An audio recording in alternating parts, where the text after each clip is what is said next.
As I said, this is a news show, so we're going to get into some news. Mushrooms communicate with each other using up to 50 words, scientist claims. Professor theories electrical impulses sent by mycological organisms could be similar to human language. As we all know, I'm a mushroom fan.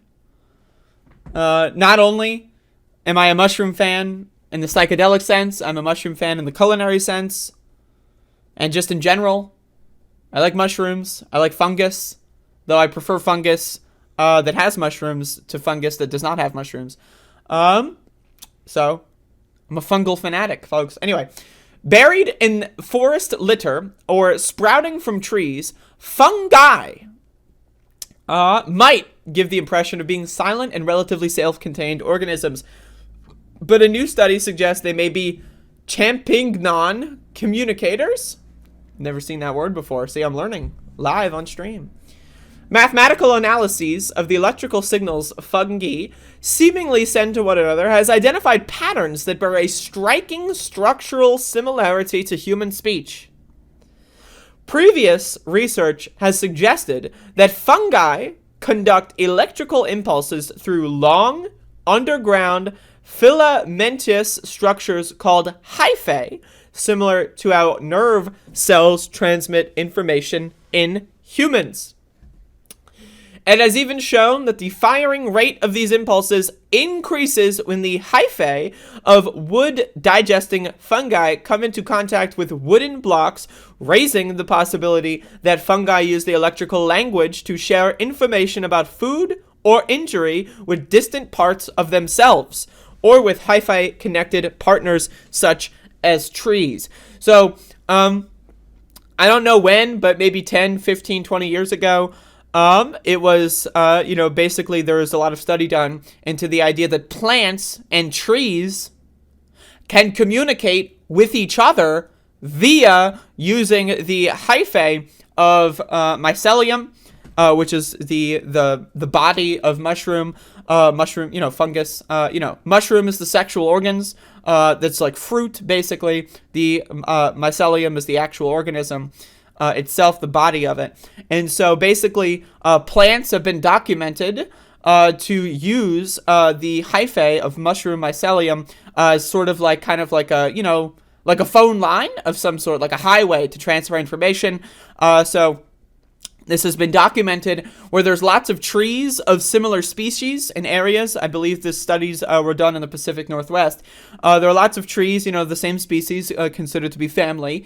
And so if one of them, let's say, had like a termite infestation, they would send off signals. They would be completely unconnected to the fellow trees. There would be no roots at all. This is part of the study. That would be connected to the fellow trees. And yet they would transfer nutrients and information over the mycelium network from one tree to another to help fight off things like a termite infestation.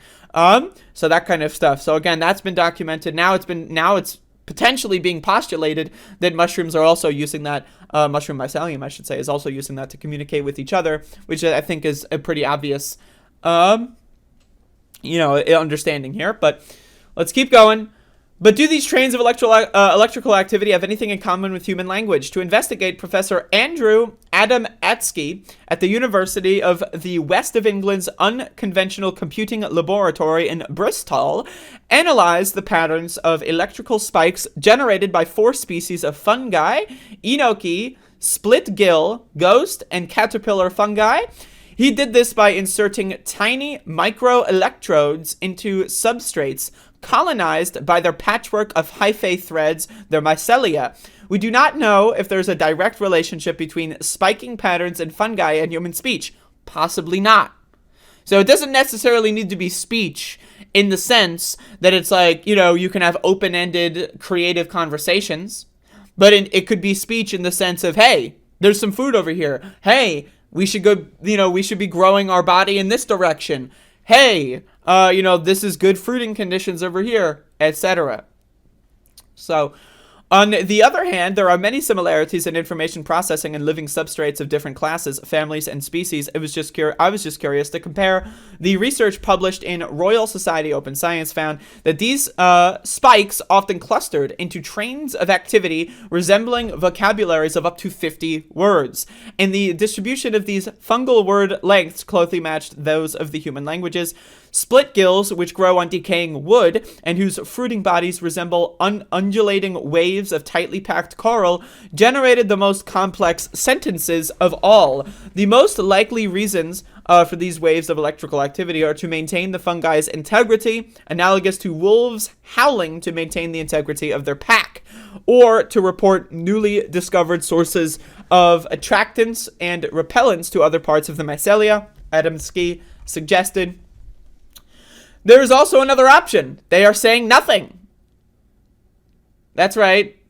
Imagine if Seinfeld was a mushroom. He said, propagating mycelium tips are electrically charged, and therefore, when the charged tips pass in a pair of different differential electrodes, a spike in the potential difference is recorded. Whatever these spiking events represent, they do not appear to be random, he added. That's the important part. If it was just like, that's one thing, right?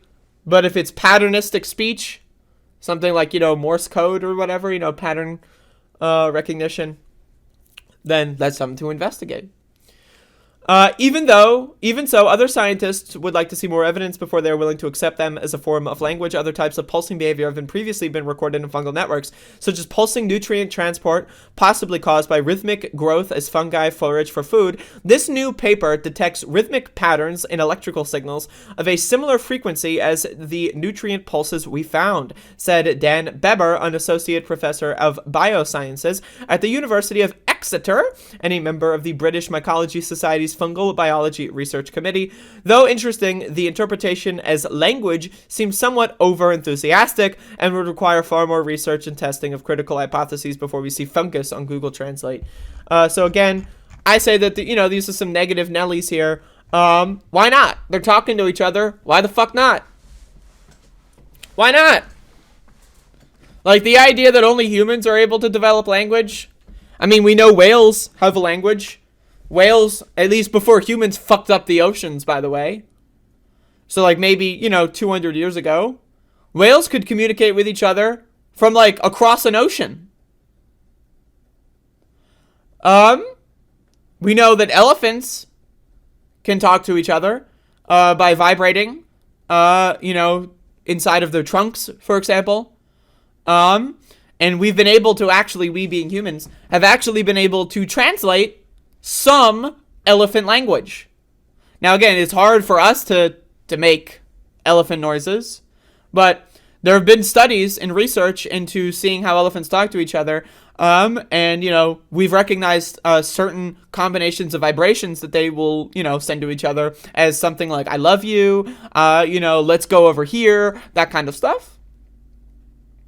So, yes, we know that organisms would communicate each other in some way, but whether or not it's language is kind of like, a more open-ended thing, like language evolves into, like it's more open-ended, right? Saying I need food is different than saying the words I and then need and then food, right? Because you could say food in another context, you can say need in another context, you can say I in another, so it's important to understand, the idea that it could be language. I mean, we know other organisms on this planet are capable of speaking to each other in a language fashion, like whales or elephants. But mycelium, I'm a huge fungal fanatic. I'm in. Why not? I'm fucking in. So, they're talking to each other. They're using words. Why the fuck not? But again, obviously needs more study. And I support any and all study into fungal research.